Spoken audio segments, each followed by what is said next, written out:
How you doing, everybody? So how did I get out of shape? What the hell happened? What's my story? Well, this might be a long video, but I'll try to keep it under 10 minutes. So 2007 rolls around. I'm going to turn 40 in July, and I go, I'm going to get in the best shape of my life, even better than when I was in my 20s. Well, I get a phone call, Super Bowl Sunday. It's the Colts against, I think it was the Bears. And I'm pumped. I'm ready for a great day of football. Gonna make some great food. But I get a phone call at 9:30 in the morning, and it's from our service of our building in Minneapolis. Now, we have a building in Minneapolis where we do all of our wet process, where we have all of we got cyanide, we got sulfuric acid, we got copper tanks, all of our big expensive machineries down there. And here in town, this town I live in, that's where our dry process is. So one without the other, we're dead in the water. But I get a phone call, and our sensor went off in the basement. And I didn't really think nothing of it. I was like, we've been having problems with this sensor just because of the fumes in the basement. They're not bad fumes, but when we don't have on our exhaust system on the weekend, the fumes can build up a little bit, and it kind of wreaks a little bit of havoc on that sensor. Well, I didn't think nothing of it, and I get another phone call 5 minutes later, and they say, your sensor in the upstairs went off as well. And I went, oh shit. I said, we gotta go.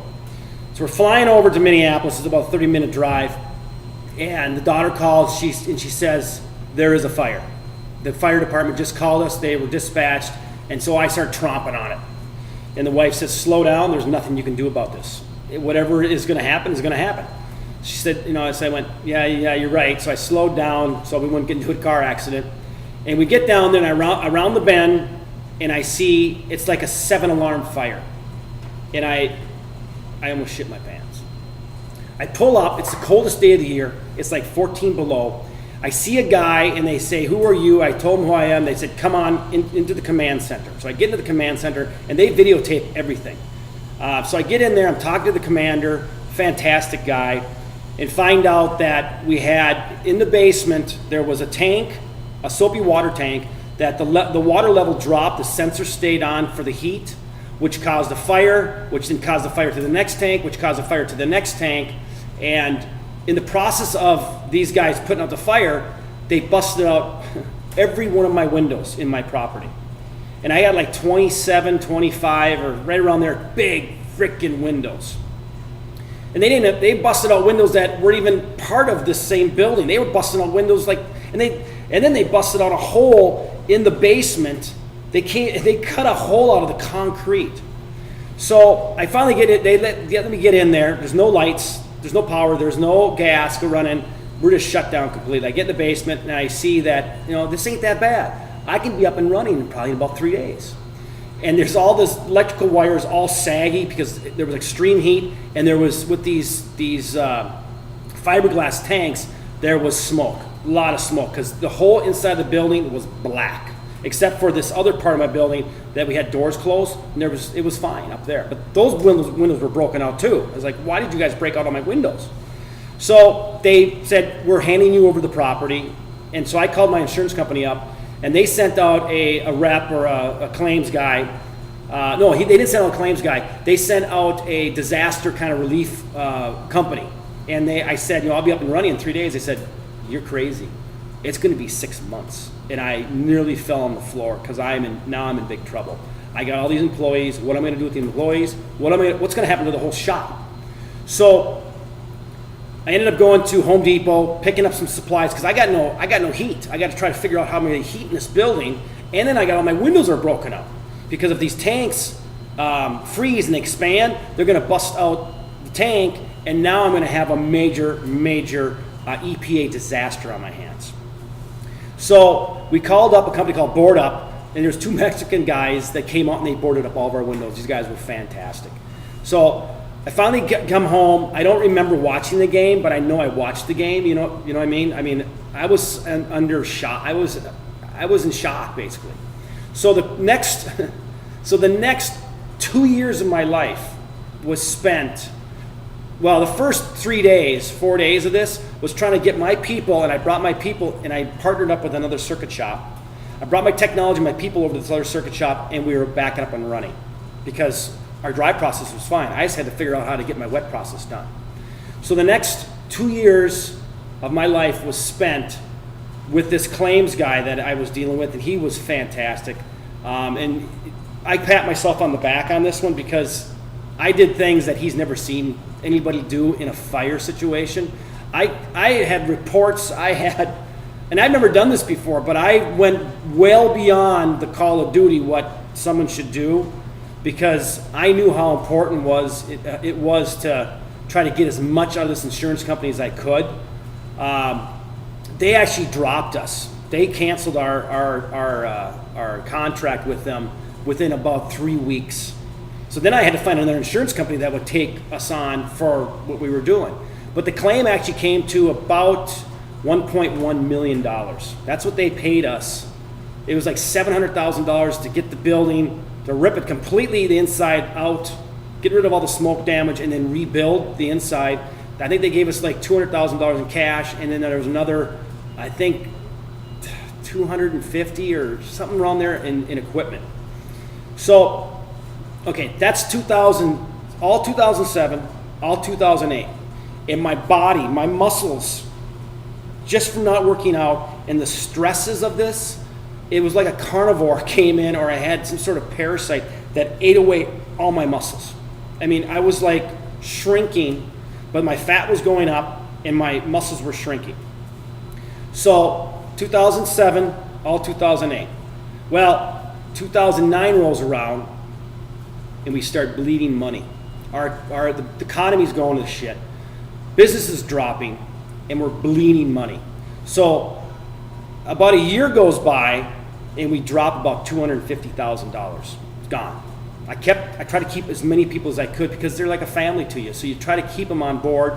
I dropped everyone down. I dropped Fridays off. So everybody was working like 32, 34-hour weeks. I dropped my wage in half. I told the wife, I said, we need to just, whatever we can just scrape by, because I don't want to drop their hours and then raise my wage.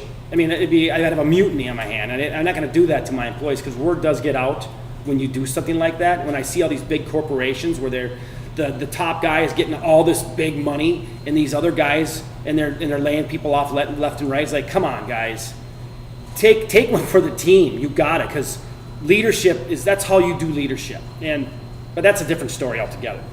So we're bleeding money now, and I'm trying to figure out how we're going to keep the company up and running. Well, 2010 rolls around. I get a phone call from a development company. They want to buy our building here in town. Not the one that we just had a fire in, but the one in town. And I didn't even go back into this building because it's a brand new building. Now I can put in whatever I want to put in. Maybe I want to rent it out or something like that. So I'm still been partnered up with this one other company. He's doing some funky things in his books. He's not paying his Social Security. He's not paying the FICA. He's not paying his employees right. And I know that there's going to be some backlash there where this guy's going to go out of business. So all of 2010 was negotiations with this development company to buy this building here in town, and trying to figure out a way is either to buy this other guy out or to separate ourselves from him and then start another partnership with another circuit board shop. And that's what we ended up doing. Well, finally in it was August 2000, around August 2010, they take my deal to buy our building. So they gave us 45 days to get out of our building, and if we weren't out in 45 days, they would charge us $5,000 a day until we were out. So we moved out of our building in 40 days. I was into this building in 40 days.